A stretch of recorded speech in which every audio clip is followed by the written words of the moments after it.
कवि अरुण शर्मा।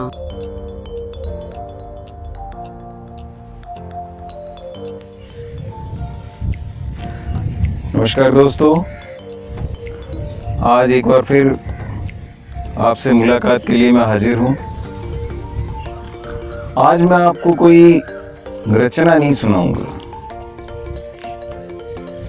ये एक ऐसा सच आपसे मैं शेयर कर रहा हूँ जो पिछले 18 सालों से मैं हर क्षण हर पल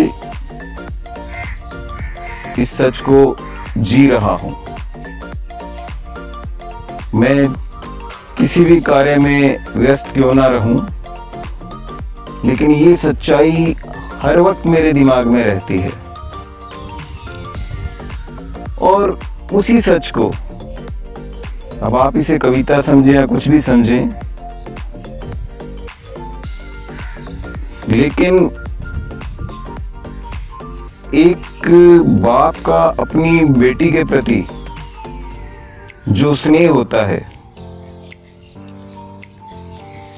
उसे मैंने शब्दों में व्यक्त करने की कोशिश की है। ये बात लगभग 18 साल पुरानी है। जब मेरी बिटिया का जन्म हुआ, 24 घंटे भी नहीं हुए थे उसके जन्म को, नर्सिंग होम में बिटिया को देखने मेरी बुआ जी आई। उन्होंने बिटिया तक पहुंचने से पहले ही जब बाहर मुझसे मुलाकात हुई तो कुछ शब्द कहे थे। वो शब्द इतने गहरे थे कि वो आज तक भी मेरे दिल पर, मेरे कानों में वैसे के वैसे गूंज रहे हैं, उसी तरह दिल पर छपे हुए हैं। वो मूल रूप से क्योंकि हरियाणा के रहने वाले थे, तो उन्होंने अपनी देसी भाषा में एक लाइन बोली कि बेटा, जवाई कोड़े लाठी टेक गया, जवाई कोड़े लाठी टेक गया। अब एकदम मुझे इसका अर्थ भी नहीं पता था। फिर जब मैंने अपनी मम्मी से इसका अर्थ पूछा और उन्होंने जो अर्थ बताया, उस अर्थ ने मुझे अंदर तक झकझोर दिया। और वो शब्द आज भी मुझे उसी तरह चेहरा बुआ जी का याद आ जाता है। उन्होंने, हालांकि वो गलत नहीं थे, उन्होंने अपनी जगह बिल्कुल सही, एक तरह से कहें कि चेतावनी मुझे दी थी, सचेत किया था कि बेटा, तेरे घर में ये पराया धन आ गया है। तो उन्हीं शब्दों को लेकर जो मैं पिछले 18 सालों से मन में मेरे जो चल रहा है, वही आज मैं आपसे शेयर कर रहा हूं। जवाई कोड़े लाठी टेक गया, जवाई कोड़े लाठी टेक गया।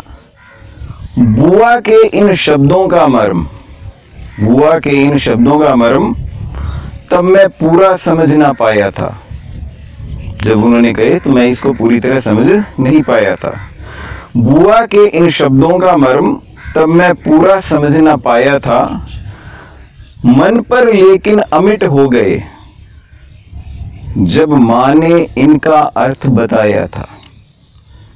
जब मेरी माँ ने इन शब्दों का अर्थ बताया, उसके बाद से ये शब्द मुझे आज तक नहीं भूले हैं। आपको भी मैं बता दूं कि इन शब्दों का अर्थ है कि जवाई सिराने लाठी टेक गया, यानी कि वो उसकी अमानत है, अब ये तेरे पास है, इसे कभी इतना मोह में मत जकड़ जाना कि कल को तुझे दुविधा हो। तो जवाई कोड़े लाठी टेक गया। बुआ के इन शब्दों का मर्म तब मैं पूरा समझ ना पाया था। मन पर लेकिन अमिट हो गए माँ ने जब इनका अर्थ बताया था। बिटिया के जन्म पर ये कहकर बिटिया के जन्म पर ये कहकर उन्होंने तो अपना फर्ज निभाया था। अमानत है ये किसी और की, ये अमानत है किसी और की, ये बस इतना मुझे चेताया था। लेकिन उनके इन शब्दों की गूंज, लेकिन उनके इन शब्दों की गूंज मुझे अब भी साफ सुनाई देती है। मैं लाख मनाऊं खुशियां उस संग, पार्श्व में तो डोली दिखाई देती है। मैं उसके साथ कितनी भी खुशियां मना लूं, कितना भी उसके साथ एंजॉय करूं, लेकिन हर वक्त मुझे पार्श्व यानी साइड में तो डोली दिखाई देती है कि एक दिन इसे विदा करना होगा।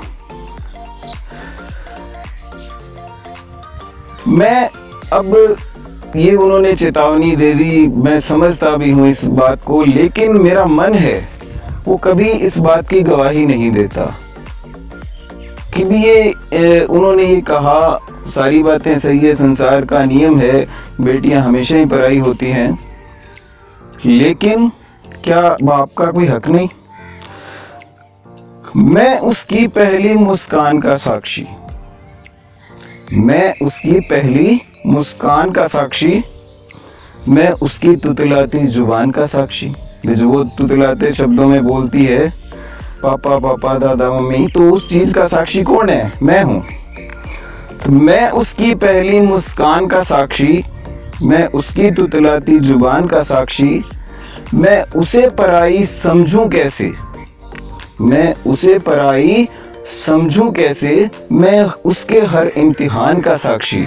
भी जीवन में किन किन परिस्थितियों से, किन परीक्षाओं से वो गुजर रही है, उस हर चीज का मैं साक्षी हूं, तो मैं उसे पराई कैसे समझ लूं? बिटिया संग बाबुल का नाता, बिटिया संग बाबुल का नाता शब्दों में कहां बयां हो पाता है। बिटिया संग बाबुल का नाता शब्दों में कहां बयां हो पाता है। नीर बहाते नैन अरुण के, नीर बहाते नैन अरुण के, कागज भीगता जाता है, कागज भीगता जाता है। धन्यवाद साथियों।